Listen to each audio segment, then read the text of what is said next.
Hi, this is Eric from Longbox Review at longboxreview.wordpress.com, and this is The Gutters. What is The Gutters, you may ask? Well, as any comic reader should know, the gutters are those spaces in between the panels on the page and can be used quite effectively to continue the story on or to skip time. But there's always something going on in the gutters that you aren't actually seeing. Now, you may fill in that information for the story that you're reading, but you're not really seeing it. And Scott McCloud talks about this to great effect in one of his books. I think it's Understanding Comics. Anyway, so I thought I would do something a little different with the podcast, and I would try these little audio snippets that I'm calling The Gutters. It's these audio recordings that I'll do that are between the usual episodes. And these are intended to be short little clips of thoughts and ideas and just general musings that I wanted to put out there. Now, they may be comic book related, they may not be. They may cross fandom, if you will.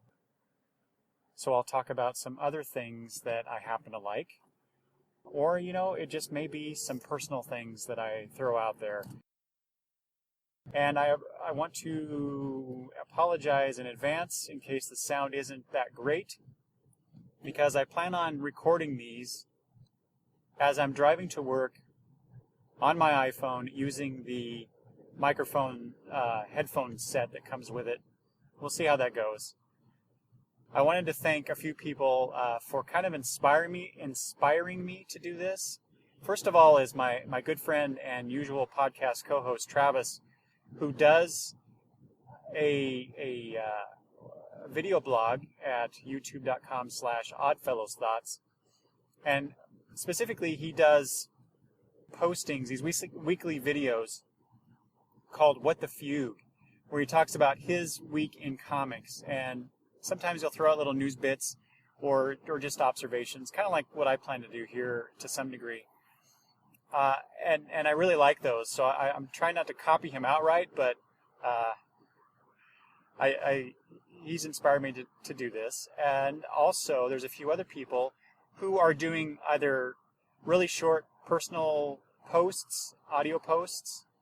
One of those, of course, is Peter Rios from the Daily Rios. He had his daily podcast last year, and he would post just about anything you could imagine, and I thought that was really cool.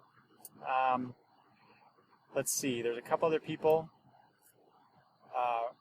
Bruce from the Komicskast podcast, who does his On the Fly podcasts, which, again, usually are really short, and he intersperses personal stuff with comic book related stuff. And finally, Ryan Sainio at, I think it's ryansainio.com. He does the Sainio Cast, and he'll release, I think it's a weekly show, where he talks just about anything he wants. His life, his relationships, Magic the Gathering, comics, movies, whatever. So I owe a lot to these guys for kind of showing me that I could do something along these lines. Anyway, I hope you enjoy this. What follows is the first episode of The Gutters, and I'm calling it Dreams of Flying. So sometimes I have these awesome dreams. I dream that I am flying, kind of like that Astro City issue where the guy, the Superman analog, whose name I'm forgetting at the moment, dreams about flying, even though he does it all the time. But in his dream, he's flying without any care, without any responsibility. And the way that the story is told by Kurt Busiek and Brent Anderson just conveys a sense of wonder and joy.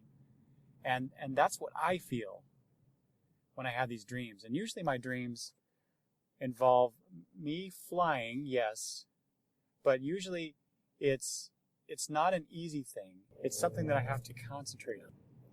So when I'm flying, in my dream, I'm conscious of this. I really have to concentrate on keeping afloat and moving in the direction that I want to. Otherwise, I kind of float back down to the ground like a balloon that's deflating.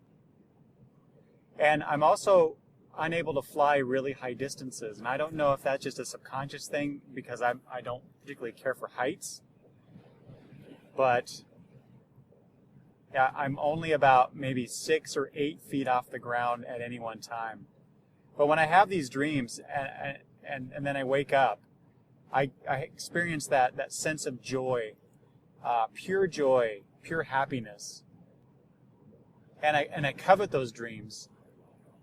I don't have them very often, but when I do, it's wonderful. And I wonder, I know other people have flying dreams, but I wonder, is there a Jungian connection between all of our dreams of flight, or is everybody's dream of flight as individual as the person that dreams it? So I'd be really curious to know what your dreams of flight are like. Let me know. You can email me at longboxreview@gmail.com. Thanks for listening.